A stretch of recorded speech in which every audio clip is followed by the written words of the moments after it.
অনেকেই আমাকে প্রশ্ন করে থাকেন যে ভাইয়া আমি অ্যাকচুয়ালি এখন ঢাকায় থাকি, আমার স্থায়ী ঠিকানা হচ্ছে ধরেন কুমিল্লা, আমি কি ঢাকা থেকে পাসপোর্ট করতে পারবো?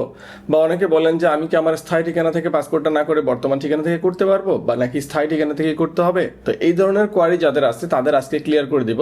মানে পাসপোর্ট আপনি কোন ঠিকানায় করতে হবে, বর্তমান ঠিকানা নাকি স্থায়ী ঠিকানা, এবং আমার পার্সোনাল লাইফের একটা এক্সপিরিয়েন্স আপনাদের সাথে শেয়ার করবো। পাসপোর্ট অফিসেই সেই অভিজ্ঞতাটা আমার হয়েছিল এই ঠিকানাকে কেন্দ্র করেই।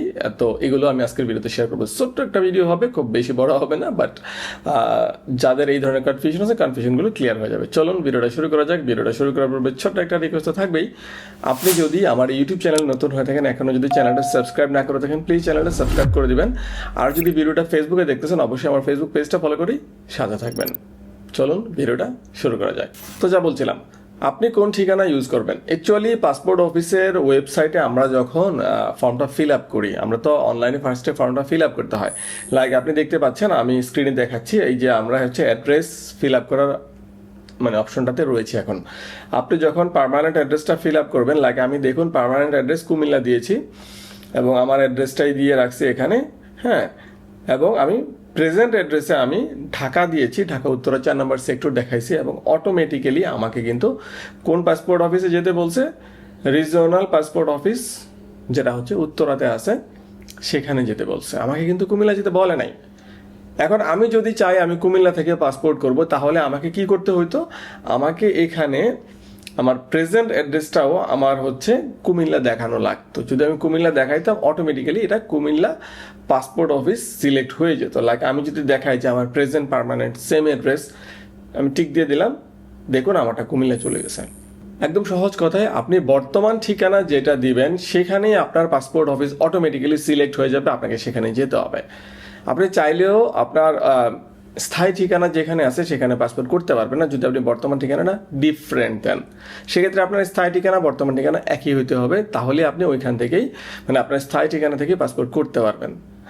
আর একটা কথা যেটা বলছিলাম ভিডিওর শুরুতে, যে আমার পার্সোনাল একটা এক্সপিরিয়েন্স আপনাদের সাথে শেয়ার করবো। সেই এক্সপিরিয়েন্সটা হচ্ছে, আমি তো অলরেডি বলে দিয়েছি যে আমার স্থায়ী ঠিকানা হচ্ছে কুমিল্লাতে। তো আমি ফার্স্টে যখন আমার পাসপোর্ট করেছিলাম, এমআরপি পাসপোর্ট ছিল, তখন আমি কুমিল্লা থেকেই করেছিলাম। কিন্তু আমি যখন পাসপোর্টটা রিনিউ করতে গেছি, আমি পাসপোর্টটা রিনিউ করেছি, তখন আমি টঙ্গী থাকতাম। সো যেহেতু আমি স্থায়ী ঠিকানাটা কুমিল্লার দিয়েছি এবং বর্তমান ঠিকানা টঙ্গীর দিয়েছিলাম, অটোমেটিক্যালি পাসপোর্ট অফিসের ওয়েবসাইট আমাকে কিন্তু জয়দেবপুর, গাজীপুরের জয়দেবপুর পাসপোর্ট অফিস সিলেক্ট হয়ে গেছে এবং ওখানে আমাকে যেতে বলছে। আমি ওখানে গিয়েছি, কিন্তু পাসপোর্ট অফিসের অফিসাররা ভুল ধরতেছে যে ভাই আপনি তো এখানে না, আপনি তো কুমিল্লার, আপনি এখানে কেন আসছেন, আপনি কুমিল্লাতে যাবেন। মানে ওনারা কাজ না নিতে পারলেই বাঁচে, বিষয়টা এরকম আমার কাছে মনে হয়েছে। কারণ এখানে তো এটা আমার তো চুজ করার জিনিস না, আমি তো চুজ করে আসি নাই। আমি ওই একই কথা বলছি যে ভাই এটা আমি চুজ করে আসি নাই, আমি তো আপনাদের পাসপোর্ট অফিসের যে ওয়েবসাইট যেখানে ফর্মটা ফিল আপ করতে হয় সেখানে তো বর্তমান ঠিকানা স্থায়ী ঠিকানা দিতে হয়। আমি আমার বর্তমান ঠিকানা, যেহেতু আমি টঙ্গী থাকি, আমি টঙ্গী দিছি, আমার স্থায়ী ঠিকানা কুমিল্লা, আমি কুমিল্লা দিছি। সো টঙ্গী দেওয়ার সাথে সাথে অটোমেটিক্যালি জয়দেবপুর সিলেক্ট হয়ে গেছে। এটা তো আমি সিলেক্ট করিনি বা সিলেক্ট করার কোনো অপশন নাই। যেহেতু অটোমেটিক্যালি জয়দেবপুর আসছি, আমি জয়দেবপুর আসি, এখানে তো আমার কোনো ভুল নাই। তখন ওনারা মানে তখন প্রমাণ চাচ্ছে আমি কেন টঙ্গী থাকি, কেন আমার বর্তমান ঠিকানা টঙ্গী, বর্তমান ঠিকানা ডকুমেন্ট চাইছে, দেখাইছি আমি টঙ্গী কেন থাকি, আমি জব করি কোথায়, সেটার আইডি কার্ড দেখতে চাইছে, দেখাইছি। মানে আলটিমেটলি আপনাকে একটু হেরেস করতে চাইবে যদি আপনি স্থায়ী ঠিকানায় না করে বর্তমান ঠিকানায় করতে চান।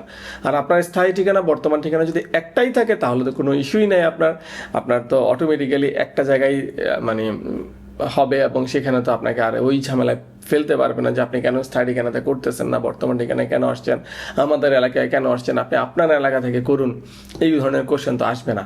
কিন্তু যদি আমার মতো এরকম হয় যে আপনার স্থায়ী ঠিকানা একটা, আপনি বর্তমান ঠিকানা আরেকটা, লাইক আমি একটু আগে যেটা দেখাইলাম পাসপোর্ট অফিসের ওয়েবসাইট থেকেই, যে আমার স্থায়ী ঠিকানা কুমিল্লা দিছি আমি হচ্ছে, আর বর্তমান ঠিকানা যখন উত্তরা দিছি 4 নম্বর সেক্টর, আমি হচ্ছে অটোমেটিক্যালি উত্তরার যে পাসপোর্ট অফিস আছে সেখানে কিন্তু দেখাচ্ছে।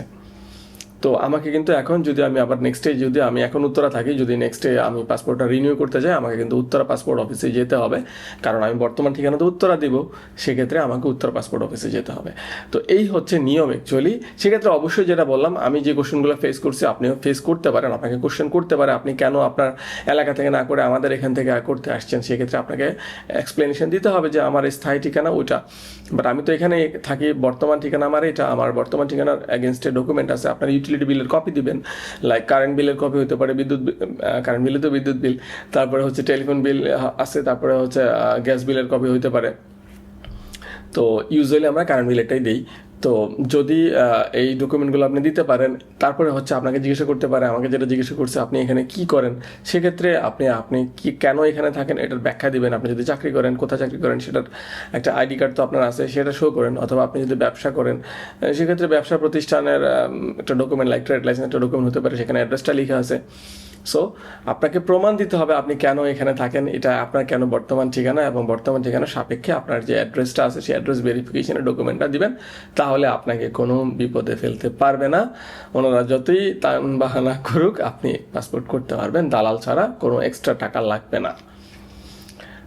আশা করি বুঝতে পারছেন যে পাসপোর্ট আপনি যেই ঠিকানা থেকে করতে চান, যে পাসপোর্ট অফিস থেকে করতে চান, সেটা আপনার প্রেজেন্ট অ্যাড্রেস বা বর্তমান ঠিকানায় দিতে হবে। যদি দিতে পারেন তাহলে ওইখান থেকে, ওই পাসপোর্ট অফিস থেকে আপনি পাসপোর্টটা করতে পারবেন, আদারওয়াইজ আপনি পারবেন না। যদি ক্লিয়ার করে থাকি এই জিনিসটা, কনফিউশনটা, অবশ্যই ভিডিওটাতে লাইক করবেন। কোনো প্রশ্ন থাকলে কমেন্ট সেকশনতে খোলা আছে, কমেন্ট করতে পারেন। আর যারা আমার এই চ্যানেলের সাথে কানেক্টেড নাই, প্লিজ চ্যানেলটা সাবস্ক্রাইব করে পাশে থাকবেন। আর ফেসবুকে যদি ভিডিওটা ফেসবুকে দেখতেছেন তাহলে অবশ্যই ফেসবুক পেজটা ফলো করেই সাথে থাকবেন। আজকে এ পর্যন্ত, আবার দেখা হচ্ছে নতুন কোনো ভিডিও নিয়ে। আল্লাহ হাফেজ।